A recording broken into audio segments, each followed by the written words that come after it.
तो प्रिय विद्यार्थी सभी को जय श्री राधे कृष्णा। जैसे कि आप जानते हैं मेरे चैनल दिव्यांश शिक्षा 96-98 लगातार आपको हाई स्कूल गणित की प्रश्नावली लगातार कंटिन्यू हम गणित आपको करा रहे हैं। सरकारी किताब है एनसीईआरटी के अकॉर्डिंग, जिसमें हमारा आज अध्याय जो है वो 10वां शुरू होगा।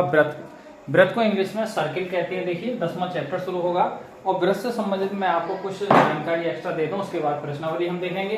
देखिए व्रत है तो व्रत में आपको इस तरीका से,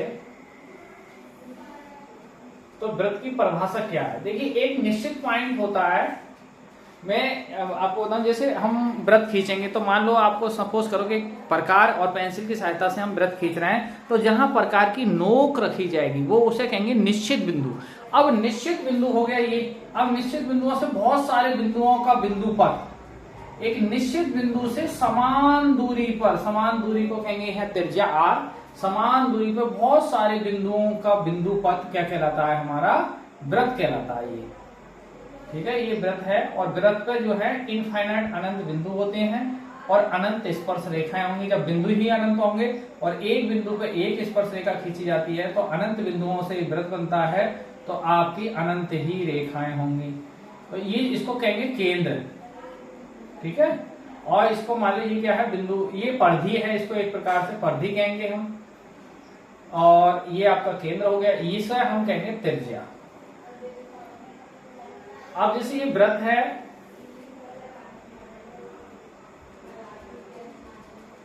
आपका, तो इस तरीका से अगर ये केंद्र है तो इस वाली चीज को, पूरी लाइन को कहेंगे हम व्यास। ठीक है, और ये मान लो व्रत है और व्रत से ये केंद्र है, केंद्र से बचती हुई कोई सी रेखा सही, ये सब क्या कहलाएंगे, आपकी जीवाएं। क्या कहलाएंगे, ये जीवाएं, इन्हें कहेंगे जीवाएं। ठीक है, ये व्यास होगा, जीवाएं हो गई।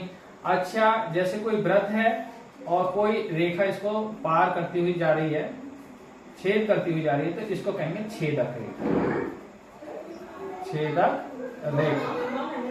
अब ये व्रत है और व्रत पे बहुत सारी रेखाएं ये इस तरीका से खिंच रही हैं, तो ये सभी हमारी क्या कहलाएंगी, स्पर्श रेखाएं कहलाएंगी। स्पर्श रेखाएं। ठीक है, तो व्रत है, व्रत को हम इंग्लिश में सर्किल कहेंगे। और व्रत का परिभाषा है एक निश्चित बिंदु, निश्चित बिंदु मतलब सेंटर पॉइंट है, जैसे केंद्र कहेंगे, निश्चित बिंदु से समान दूरी पर स्थित बहुत सारे समूह, बिंदुओं का समूह या बिंदुओं का बिंदु पथ, जो बहुत सारे बिंदु हैं और बिंदुओं को मिलाने पर एक क्या है, एक परिधि को मिलाने पर, बिंदुओं को मिलाने पर एक लाइन बनेगी, तो उसे गोल धारा में इसे क्या कहेंगे, हम सर्किल कहेंगे। तो एक निश्चित बिंदु से समान दूरी पर स्थित बहुत सारे बिंदुओं का या बिंदुओं समूह का बिंदु पथ व्रत कहलाता है। और इंग्लिश में इसको हम सर्किल कहते हैं। जो व्रत के केंद्र से होकर रेखाएं जाएंगी, केंद्र से, सेंटर से होकर जो रेखाएं जाएंगी वो सभी व्यास कहलाएंगी, इंग्लिश में उसे डायमीटर कहते हैं। और जो हमारे केंद्र से परिधि तक की दूरी को हम क्या कहेंगे, उसे त्रिज्या कहेंगे, यानी व्यास की जो आधी होती है वो त्रिज्या होती है। और केंद्र को छोड़कर जो भी रेखाएं जाएंगी वो सभी हमारी क्या कहलाएंगी, जीवाएं कहलाएंगी। देखिए, अच्छा, और अगर कोई रेखा है जो व्रत को छेद करती हुई जा रही है तो उसे हम छेदक रेखा कहेंगे। व्रत के बाहर परिधि पर टच करती हुई कोई रेखाएं जा रही है तो उसे हम सब स्पर्श रेखाएं कहेंगे। ठीक है, अच्छा, कुछ जानकारी और, जैसे व्रत का क्षेत्रफल आपसे पूछा जाए, भाई व्रत का जो व्यास होता है वो होता है आपकी 2 गुणा त्रिज्या, यानी डायमीटर कहेंगे d/2r। और व्रत की जो परिधि होती है, व्रत की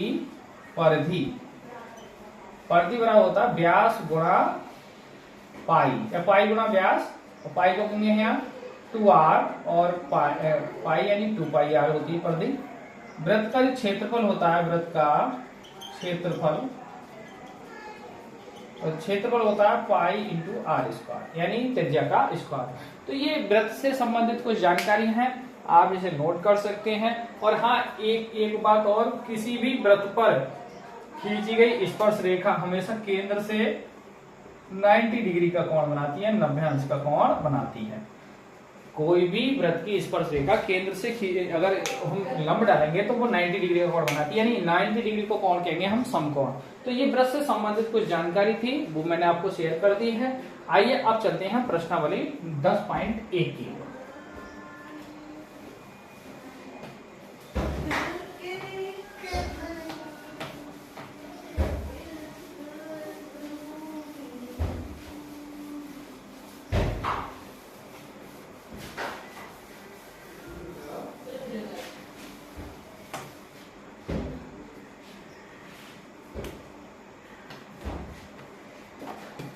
देखिए प्रश्नावली 10.1 कुछ इस प्रकार है। प्रश्न नंबर 1 कह रहा है कि एक वृत्त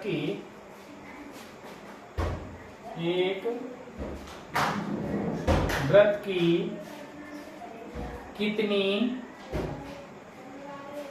स्पर्श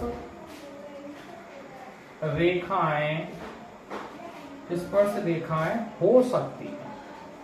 ये पहला क्वेश्चन थ्योरेटिकल है, पूरी प्रश्नावली थ्योरेटिकल है।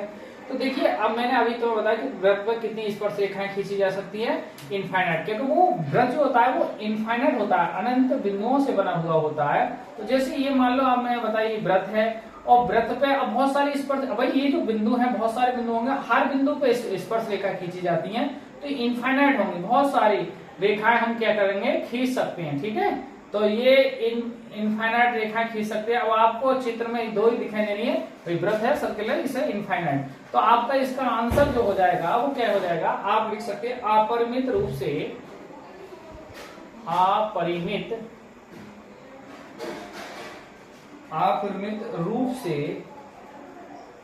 अनेक स्पर्श रेखाएं हो सकती है, यानी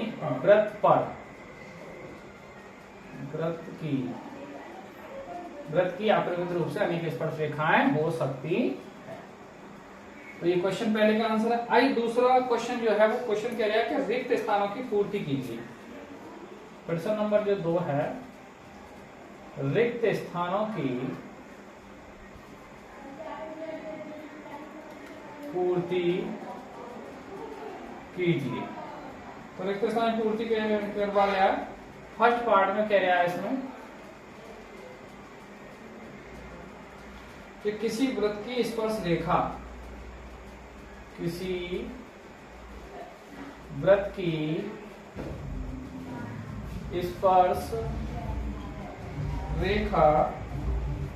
उसे डैश बिंदुओं पर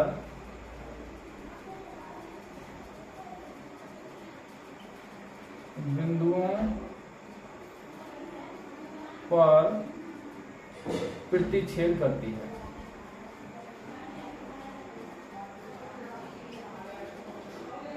है। सेकंड पार्ट है, देखिए इसका इकट्ठी बनवाएंगे हम। वृत्त को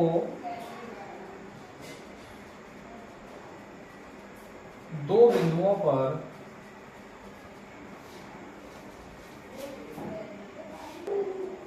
देखिए, तो पहले क्वेश्चन क्या था, एक वृत्त की कितनी स्पर्श रेखाएं हो सकती हैं, तो एक वृत्त की कितनी है, एक वृत्त की अपरिमित रूप से अनेक जो स्पर्श रेखाएं हो सकती हैं। क्वेश्चन दूसरा क्या है, रिक्त स्थान की पूर्ति कीजिए। पहला पार्ट क्या है, किसी वृत्त की स्पर्श रेखा उसे बिंदुओं पर प्रतिच्छेद करती है। तो किसी मतलब वृत्त की जो स्पर्श रेखा है उसे कितने बिंदुओं पर स्पर्श करेगी, प्रतिच्छेद करेगी, भाई एक ही बिंदु पे टच कर सकती है। तो इसका आंसर क्या हो जाएगा यहाँ, एक। अच्छा, वृत्त को दो बिंदुओं पर प्रतिच्छेद करने वाली रेखा को, दो बिंदुओं पर प्रतिच्छेद करने वाली रेखा को क्या कहेंगे, छेदक रेखा कहते हैं। एक वृत्त की समांतर, देखिए वृत्त है और वृत्त के आमने सामने की कितनी खींच जा सकती है, दो ही खींच जा सकती हैं। दो समांतर स्पर्श रेखाएं हो सकती हैं। वृत्त तथा स्पर्श रेखा के उभयनिष्ठ बिंदु को क्या कहेंगे, स्पर्श बिंदु। क्या कहेंगे, स्पर्श बिंदु कहते हैं। तो ये रिक्त स्थान जो है वो आप नोट कर सकते हैं, ये पूरी हो गए लगभग। देखिए क्वेश्चन क्या है, 5 सेमी त्रिज्या वाले एक वृत्त के बिंदु P पर स्पर्श रेखा PQ, स्पर्श रेखा कौन सी है, PQ कि बिंदु O से जाने वाली एक रेखा से बिंदु Q पर इस प्रकार मिलती गई है। OQ बराबर 12 सेमी है, तो PQ की लंबाई हमें ज्ञात करनी है। फिर समझ लो 5 सेमी त्रिज्या है, एक वृत्त है जिसकी त्रिज्या 5 सेमी है। बिंदु P पर स्पर्श रेखा PQ के केंद्र O से जाने वाली रेखा से बिंदु Q इस प्रकार मिलती है कि OQ का मान 12 सेमी है, तो PQ की लंबाई वो पूछ लिया है। तो देखिए मैं आपको बताऊं, जैसे एक वृत्त है,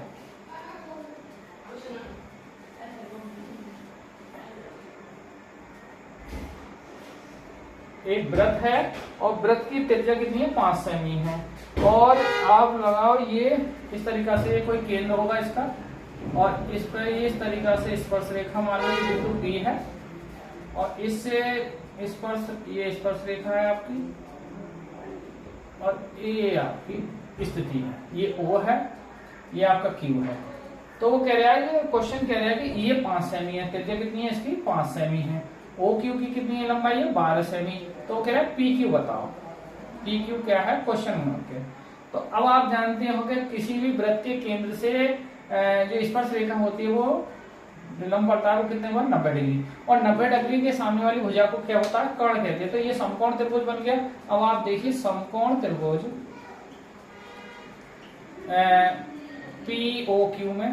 POQ में या ऐसा होता OPQ में, कर्ण क्या है हमारा OQ, और लंब क्या है हमारा OP,